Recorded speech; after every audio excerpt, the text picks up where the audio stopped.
अस्सलाम वालेकुम। एक नए व्लॉग में आपको खुशामदीद कहते हैं। उम्मीद है आप जहाँ भी होंगे खैरियत से होंगे। अफ़सोसनाक वाक़या जो यूनान के करीब वो पाकिस्तानी जिसमें इजिप्ट और शाम और दूसरे कुछ ऐसे मुल्कों के लोग जो बेहतर मुस्तकबिल के लिए गैर कानूनी तरीके से यूरोप दाखिल होना चाहते थे, वो जो हादसा पेश आया, कई कीमती जानें ज़ाया हुई। कहा जाता है कि कोई 750 अफराद उस कश्ती में सवार थे। कोई 104 लोगों को बचाया गया है, लेकिन जो बाकी लोग हैं वो अभी तक लापता हैं और उनके शायद ज़िंदा बच जाने की कोई उम्मीद भी नहीं है। तो एज़ यूजुअल प्राइम मिनिस्टर ने इसका नोटिस लिया और कल पूरे पाकिस्तान में सोग का दिन मनाने का ऐलान किया। एक 4 रुकनी कमेटी भी तश्कील दी है कि इस वाक़े की तहकीकात करें और जो भी लोग इस इंसानी स्मगलिंग के घिनौने खेल में मुलव्विस हैं, उनके खिलाफ कार्रवाई की जाए। लेकिन मैं जो आपके साथ बात करूँगा आज, वो हो सकता है कि वो गैर मकबूल ओपिनियन हो, यानी कि वो तज्ज़िया हो जो बहुत से लोगों को पसंद ना आए, लेकिन हक़ाइक़ जो हैं वो तल्ख़ होते हैं। वन बाय वन बात करते हैं। सबसे पहले, जब से ये वाक़या पेश आया है, तो सोशल मीडिया के ऊपर और अदरवाइज़ जो तबसरा किया जा रहा है कि क्योंकि पाकिस्तान के हालात अब इस हद तक ख़राब हो गए हैं कि लोग अपनी जानों की परवाह किए बग़ैर बेहतर मुस्तकबिल की खातिर यूरोप का या पाकिस्तान से बाहर अपने लिए रोज़गार की तलाश में इस तरह के एडवेंचर कर रहे हैं। इसमें कोई शक नहीं है कि इस वक्त पाकिस्तान के जो मुआशी हालात हैं, बिल्कुल वो बेहतर नहीं है। जो महंगाई की शरह है वो कोई 30% के लगभग है। कारोबार बिल्कुल बंद है। उसके साथ जो बेरोज़गारी में इजाफ़ा हुआ है। लेकिन ये मैं बात आपको बता दूं कि अगर पाकिस्तान में हालात इससे बेहतर भी होते, यानी कि महंगाई की शरह आज अगर एवरेज 29% है, अगर ये 1%, 2%, 4% भी होती, अगर हालात इससे बेहतर होते, तो इवन देन भी पाकिस्तान के अंदर हमेशा से जो हमारा नौजवान तबका है, ख़ास करके जो रूरल एरियाज़ में रहता है, वो शॉर्टकट के चक्कर में हमेशा से यूरोप में अपना जो है वो मुस्तकबिल देखता है। फ़र्क ये है कि क्योंकि अभी बहुत ज़्यादा इसका तज़किरा हो रहा है, क्योंकि ये अफ़सोसनाक हादसा जो है वो पेश आया है, जिसकी वजह से ये मौज़ू जो है अब ना सिर्फ पाकिस्तान के अंदर बल्कि एक इंटरनेशनल हेडलाइन भी है। अगर खुदा ना खास्ता अगर ये जो हादसा जो है वो पेश ना आता, बदकिस्मती से ये हादसा पेश आ गया, तो फिर तो बिज़नेस एज़ यूजुअल होता और इसी तरह के जो इंसानी स्मगलिंग में जो लोग मुलव्विस हैं, वो हर रोज़, हर हफ़्ते, हर महीने, पूरा साल ये सिलसिला उनका जारी रहता है। क्योंकि ये हादसा पेश आ गया है, तो इस वजह से ये एक बहुत बड़ी उस लिहाज से खबर बनी है। हुकूमत का, रियासत का बिल्कुल कसूर है, क्योंकि अगर हमने बावजूद इसके कि आपको पता है कि साला साल से ये जो इंसानी स्मगलिंग का काम है, गैर कानूनी तरीके से पाकिस्तान से लोग पहले इवन पैदल सफ़र करके ईरान के रास्ते, तुर्की, यूनान और फिर यूरोप में दाखिल होते थे और उस इंसानी स्मगलिंग के घिनौने धंधे में ओपनली जो एजेंट्स हैं ये लोग काम कर रहे होते हैं। लेकिन जो रियासत है वो उनके ख़िलाफ़, जो इदारे हैं, कोई कार्रवाई नहीं करती। इनफैक्ट ये भी कहा जाता है कि जो रियासती इदारे हैं एट टाइम्स ऐसे लोगों को फैसिलिटेट भी करते हैं, क्योंकि आप पैसा लगाएं तो यहाँ पे हर काम हो सकता है। दूसरा जो काम रियासत ने नहीं किया, कि जो एक बुनियादी हक है हर शहरी का, कि अगर इस मुल्क के अंदर तालीम जो है वो आम की जाती, लोगों के अंदर शऊर होता, तो शायद फिर इस तरीके से लोग अपनी जमा पूंजी बेच कर, कर्ज़े लेकर, लाखों रुपए लगाकर इस तरीके का मिस एडवेंचर कभी भी ना करते। और अगर उन्हें यूरोप जाना भी होता, तो शायद जो कानूनी तरीका है उसको अपनाते हुए यूरोप जाते। तो ये कहना, क्योंकि इस वक्त पाकिस्तान के हालात, मुआशी हालात और अदरवाइज़ इतने ख़राब हैं, इस वजह से लोग गैर कानूनी तरीके से पाकिस्तान से बाहर जाना चाहते हैं, ये एक मिथ है। ये साला साल से, जब हालात अगर पाकिस्तान के बेहतर भी थे, फिर भी लोग शॉर्टकट के चक्कर में यूरोप हमेशा जाना चाहते थे। और उसकी एक बहुत बड़ी वजह है कि 70s, 80s, 90s में बिल्कुल पाकिस्तान से और इसी तरह से जो बाकी तरक्की पजीर ममालिक हैं, वो जब यूरोप के अंदर इंडस्ट्रियल रेवोल्यूशन आया, तो वहाँ पर उनको मैन पावर चाहिए थी।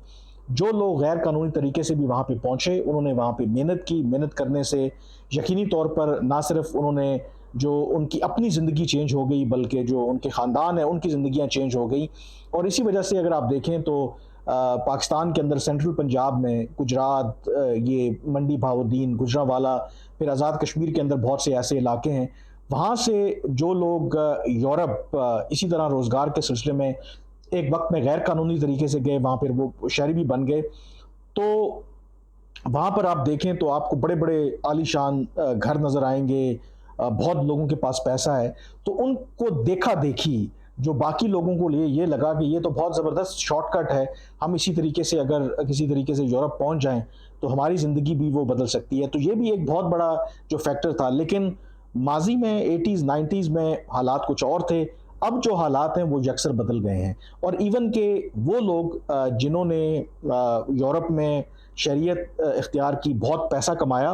वो इतनी आसानी से नहीं कमाया, उनको कई साल लगे वहाँ पे सेटल होने के लिए और उसके बाद फिर वो उस स्टेज पे पहुँचे। लेकिन अब जो हालात हैं वो बिल्कुल वो बदल गए हैं, क्योंकि ये यूरोपियन ममालिक हैं, वहाँ पर भी जो इमिग्रेशन के कवानीन हैं वो बहुत सख्त हो गए हैं, और पाकिस्तान के साथ और बाकी जो तरक्की पजीर ममालिक से इस तरीके से जो गैर कानूनी तौर पर लोग यूरोप में घुसने की कोशिश करते हैं, इस मामले को हल करने के लिए अब वो पाकिस्तान और बाकी मुल्कों से मामलात उठा रहे हैं। और इवन ये भी कहा जा रहा है कि ये यूनान के करीब समंदर में ये जब वाक़या पेश आया, तो जो यूनान के जो कोस्ट गार्ड थे, ये खबरें भी आ रही हैं कि उन्होंने वहाँ पर कोई मदद भी नहीं की जब ये जहाज़ डूब रहा था, क्योंकि वहाँ पर ये जो तारकीन वतन है, गैर कानूनी तरीके से वहाँ पर दाखिल होते हैं, तो इनको कोई वेलकम नहीं किया जाता, तो उन्होंने वहाँ पे उनकी मदद भी नहीं की, और फिर ये अफसोसनाक वाक़या जो है पेश आया।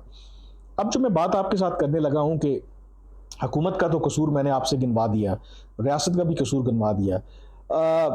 हमेशा से हमारे यहाँ शॉर्टकट का एक रुझान रहा है, और क्यों लोग यूरोप जाना चाहते हैं। ऐसे लोगों को भी मैं जानता हूँ कि जिनके ख़ानदान जो देहात में रहते हैं, वेल ऑफ हैं, एकड़ों और मुरब्बों के हिसाब से उनकी ज़मीन है, अच्छे खासे वो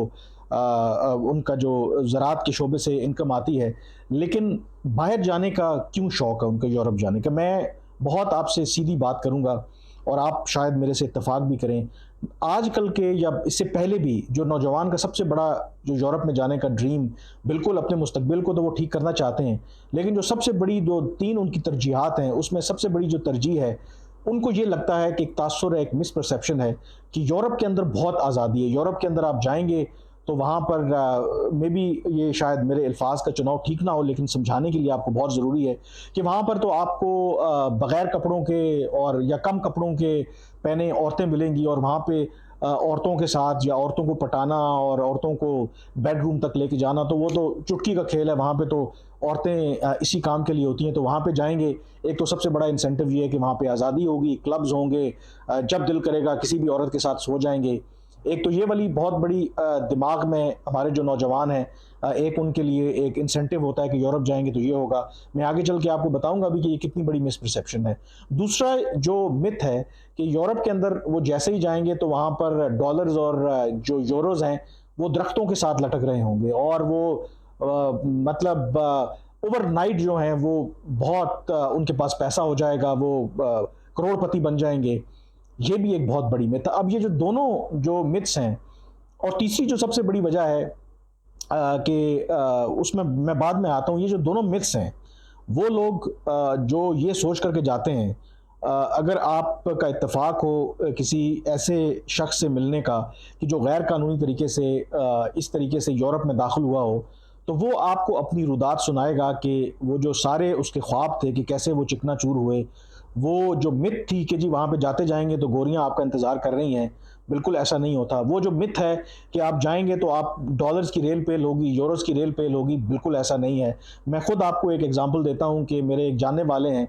उनके आगे एक दोस्त हैं, वो स्टूडेंट वीज़ा पे यूरोप के एक मुल्क में हैं, वहाँ पर वो गैर कानूनी तौर पर काम भी करते हैं, तो महीने का वो कह रहे हैं कि अभी 700 यूरोस कमाते हैं। तो 700 यूरोस जो है, अगर यूरोप में अगर आप देखें तो 700 यूरोस ऐसे ही है कि जैसे आप एक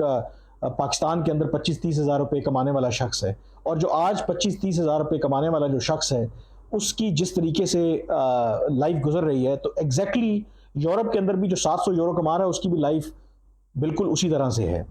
तो ये जो लगता है कि इतना आसान है वहाँ पर यूरोप के अंदर जाकर और मगरब के अंदर जाकर लाइफ इतनी आसान है, बिल्कुल भी ऐसा नहीं है। बिल्कुल ये भी हकीकत है कि वहाँ पर लोगों को मौके मिले, लोगों ने स्ट्रगल करके वहाँ पर उनको शरीयत भी मिली और फिर उनके हालात बेहतर भी हुए। लेकिन वो जो उनका सफ़र है, सबसे पहले जो इतनी ज़्यादा जो मुशक्क़त काट कर आप गैर कानूनी तरीके से लोग पैदल भी जाते हैं, समंदर के ज़रिए, बोट के ऊपर, जो ये मुश्किल रास्ता इख्तियार करके, जो अपनी ज़िंदगी को दाँव पे लगा के आप यूरोप में दाखिल होने की कोशिश करते हैं। जब यूरोप में दाखिल होते हैं, वहाँ पर आपको क्या कुछ नहीं करना पड़ता। अगर आपको कोई कहेगा कि आप बाथरूम साफ़ करें, आप वो भी करेंगे। आपको कहेगा कुत्ते नहलाएँ, वो आप वो भी काम करेंगे। हर तरह का काम आप करने के लिए वहाँ पे तैयार होंगे। और जब इतनी स्ट्रगल के बाद 3 से 5 साल करने के बाद फिर शायद आपको कोई आगे बेहतर सूरत हाल नज़र आ जाए, तो ये मैं आपसे चैलेंज करता हूँ। पाकिस्तान के अंदर लोग अगर यही एटीट्यूड अपनाएं, क्योंकि पाकिस्तान में तो आप पिक एंड चूज़ करते हैं। पाकिस्तान को मैं अगर आप किसी को कहें कि मुझे काम चाहिए और उसे आप कहें कि यार हाँ मेरे पास काम है, लेट्स से कि आप पेट्रोल पंप पे लग जाओ या किसी जगह सिक्योरिटी गार्ड लग जाओ या कोई सफाई का काम है या ड्राइवर लग जाओ, तो यहाँ पर लोगों के नखरे होंगे कि नहीं नहीं नहीं नहीं नहीं, अगर किसी को पता लगेगा मेरे रिश्तेदार को, तो वो कहेगा जी आप ये आपका बेटा तो ड्राइवर है वहाँ पे, या आपका बेटा सिक्योरिटी गार्ड है। तो पाकिस्तान के अंदर जो मेहनत आप यूरोप में जाके जब आप कोई तफरीक नहीं करते, आप वहाँ पर पैसे कमाने हैं, आपको जो काम मिलता है वो काम करने के लिए तैयार हो जाते हैं। अगर पाकिस्तान के अंदर यही एटीट्यूड हो आपका कि आपको जो काम मिले आप शर्माएंगे नहीं करने से, और जितनी मेहनत 3 साल या 5 साल आप सुबह शाम आपको नींद कहाँ पे आती है, खाना आप कौन सा खा रहे हैं, आपको किसी चीज़ की परवाह नहीं है, आप 3-3 नौकरियां कर रहे हैं, मैं शर्त लगाने के लिए तैयार हूँ पाकिस्तान के अंदर अगर आप इस तरीके से मेहनत करें और परवाह ना करें कि आपके सामने काम क्या है, बल्कि काम जो होता है ना, कोई भी मतलब काम करने में कोई बुराई नहीं है। अगर ये एटीट्यूड होगा तो 3 से 5 साल के अंदर भी आप भी अपनी ज़िंदगी को पाकिस्तान के अंदर भी रह के बदल सकते हैं। और जो सबसे इम्पोर्टेंट सवाल है यहाँ पे कि ये जो जितने लोग जाते हैं इस तरीके से, जो इन लोगों के बारे में कहा जा रहा है कम से कम 20 से 25 लाख रुपए एक बंदा लगाकर ये यूरोप के पुरखतर और ये मौत के रास्ते पर वो वहाँ पे गया है। और लोगों ने अपनी ज़मीनें बेचते हैं, कर्जा लेते हैं। 2 केसेस तो ऐसे हैं कि ये जो कह रहे हैं ना कि मुल्क के हालात सिर्फ ख़राब होने की वजह से, मसलन एक शख्स इसमें जिसकी अनफॉर्चुनेटली अभी लापता है, कि वो अच्छी भली सऊदी अरब में नौकरी करता था। सऊदी अरब से नौकरी छोड़कर वो पाकिस्तान आया, उसको किसी ने कहा कि यूरोप चलते हैं, और सऊदी अरब से अच्छी भली नौकरी छोड़ के अच्छे पैसे वो कमाता था, वो यूरोप के उस पर निकल गया। इसी तरह से एक और शख्स था जो ज़बरदस्त उसका काम चल रहा था वेल्डिंग का कश्मीर के अंदर, उसको शौक चढ़ा, उसने अपना कर्जा लेके सब कुछ करके, और अनफॉर्चुनेटली जब वो यहाँ से निकला तो चंद हफ्तों के बाद उसका 5 साल का बेटा उसका बेचारे का इंतकाल हो गया, और वो फिर वापस भी नहीं आ सका क्योंकि वो लीबिया में फंस गया था वहाँ पर। और तो ये कहना कि जी सिर्फ पाकिस्तान के हालात की वजह से लोग यहाँ से भाग रहे हैं, बिल्कुल पाकिस्तान के हालात एक फैक्टर हैं, लेकिन जो सबसे इम्पोर्टेंट फैक्टर है वो है शॉर्टकट। हम शॉर्टकट चाहते हैं, हम चाहते हैं कि ओवरनाइट हम अमीर हो जाएं, और यूरोप के बारे में जो हमारी मिसपरसेप्शन है कि वहाँ पर तो बड़ी आज़ादी है, हम सब कुछ करेंगे और रातों रात अमीर हो जाएंगे, बिल्कुल ऐसा नहीं है। मैं ये शर्त लगाने के लिए तैयार हूँ, कोई भी ऐसा शख्स इवन जो वहाँ भी यूरोप में सेटल भी हो गया है, उससे उसकी रुदात पूछे जो गैर कानूनी तरीके से गया है, तो शायद आपको वो अपनी कहानी सुना नहीं पाएगा कि किन तकलीफ़ों से गुजर कर वहाँ पे वो पहुँचा है। तो मैं ये कहता हूँ कि अगर पाकिस्तान के अंदर आप वो तकलीफ़ काटने के लिए तैयार हैं, मसलन मैंने एक ट्वीट भी किया है इस हवाले से कि 20-25 लाख रुपए लेकर लगाकर लोग जो गैर कानूनी तरीके से इस मौत के कुएं में जा रहे हैं, अगर थोड़ी सी अपनी अकल इस्तेमाल करके पाकिस्तान के अंदर रहते हुए, बिल्कुल 20-25 लाख को बहुत बड़ी रकम नहीं है, लेकिन इतनी कम रकम भी नहीं है कि अगर आप किसी से अच्छा मशवरा करके अगर कोई छोटा मोटा कारोबार कर लें, और अगर कारोबार करने के बाद आई डेफिनेटली बिलीव कि जी उसके अंदर वो मेहनत और वो एडवेंचर जो मिस एडवेंचर जो आप कर रहे हैं, अगर दिन रात आप अपने उस कारोबार को देंगे, उतनी पैशन के साथ आप काम करेंगे, तो आई एम श्योर कि विद इन 5 ईयर्स तो आपकी, जिस तरह यूरोप के अंदर रहकर 5 साल की स्ट्रगल के बाद शायद आपको शरीयत मिलेगी, तो पाकिस्तान के अंदर भी अगर 3 से 5 साल आप आंखें बंद कर कर मेहनत करें और परवाह ना करें कि लोग आपके बारे में क्या सोचते हैं, तो मैं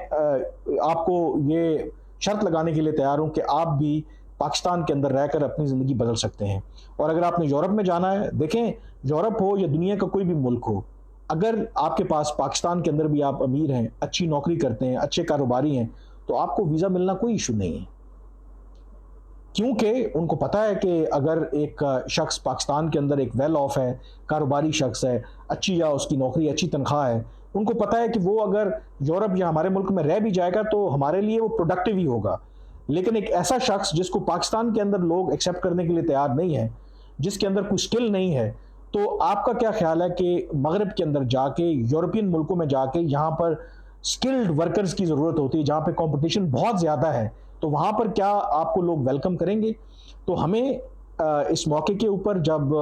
तमाम तर हमदर्दियाँ हमारे उन लोगों के साथ जिनकी जानें चली गई हैं इस अफसोसनाक वाक़े के अंदर, ये ट्रूली जो हमारे लोग हैं, इनको ये सोचने की ज़रूरत है। हर चीज़ हुकूमत के ऊपर डाल देना तो आसान है, लेकिन आप खुद भी तो सोचें ना कि अगर आप ये कर्ज़े लेकर के, अगर आप इतने लाखों रुपए लगा के इस उम्मीद के साथ कि ओवरनाइट आपकी दुनिया बदल जाएगी, एक शॉर्टकट के चक्कर में पड़ रहे हैं, वही अगर आप पैसे पाकिस्तान के अंदर लगा के और वही मेहनत अगर आप उसके साथ करें, तो यकीनी तौर पर आप कम से कम हो सकता है कि आप करोड़पति तो ना बन सकें, लेकिन कम से कम आपकी जो ज़िंदगी है उसमें इतनी तब्दीली आ जाएगी कि आप एक रीज़नेबल लाइफ अपने मुल्क के अंदर गुजार सकते हैं। और फिर ऐन मुमकिन है कि शायद आपके पास इतने वसाइल आ जाएं कि आप कानूनी तरीके से अगर आप यूरोप या किसी भी मुल्क जाना चाहें तो वहाँ पे जा सकते हैं। तो ये कुछ आज का अहवाल था और मेरे ख्याल में ये तल्ख़ हक़ाइक़ हैं। बिल्कुल रियासत ज़िम्मेदार है, हुकूमतें ज़िम्मेदार हैं, लेकिन सबसे बड़े जो ज़िम्मेदार हैं हम खुद हैं कि हम जो शॉर्टकट के चक्कर में पड़ना चाहते हैं, हमारी जो एक मिसपरसेप्शन है यूरोप के बारे में कि वहाँ पर हमें आज़ादी होगी, जो कुछ मर्ज़ी करेंगे, और जो डॉलर्स हैं और यूरोज़ हैं, वहाँ पे कमाना जो है वो इतना आसान है कि जैसे दरख्तों के साथ लग रहे होंगे, बिल्कुल ऐसा नहीं है। तो ये दिमाग से हमें चीज़ें निकालने की ज़रूरत है। अगर हमारा एटीट्यूड जो मिसएडवेंचर, जो पैशन यूरोप में जाने के लिए हम हर मुश्किल उठाने के लिए तैयार हैं, अगर पाकिस्तान के अंदर बावजूद इसके कि मुश्किल हालात के हम ये फ़ैसला कर लें, तो आई कैन बेट कि पाकिस्तान के अंदर भी हम हालात बदल सकते हैं। जाते हुए बिल्कुल एक छोटी सी मिसाल मैं आपको दूंगा। कुछ अर्सा पहले मैंने अपने घर में एक एसी सर्विस करने वाले को बुलाया, और वो जब आया तो वो गाड़ी में आया, और जब गाड़ी में आया और उसके साथ एक ज़ाहिर है कि लेबर भी थी उसके साथ, और उसने 2-3 घंटे काम किया, कोई 7,500 रुपये उसने मेरे से लिए। उसके बाद उसको फ़ोन पे फ़ोन आ रहे थे, वो जो कहीं एसी लगाना था, कहीं एसी की सर्विस करनी थी, और उसने गाड़ी बाकायदा तौर पर रखी हुई, तो उसकी जो इनकम थी वो कोई 1,20,000 से 1,50,000 रुपये तक थी। सिर्फ एक एसी इंस्टॉल करने वाला और एसी की जो सर्विस है वो करने वाला शख्स पाकिस्तान के अंदर, इवन इन हालात के अंदर। फ़र्क क्या था? उसके पास स्किल थी और वो मेहनत से कतरा नहीं रहा था, और पाकिस्तान के अंदर भी रह के वो अच्छे पैसे कमा रहा था। तो ऐसा नहीं है कि जो बंदा काम करना चाहे उसके लिए काम नहीं है। हाँ, जो काम नहीं करना चाहता उसके लिए बहाने बहुत हैं। जब आप बाहर जाते हैं, वो बहाने आपके पास जब नहीं होते तो आप हर तरह का काम करने के लिए तैयार हो जाते हैं। आज के वीलॉग से इतना ही, मुझे इजाज़त दीजिए। अल्लाह हाफ़िज़।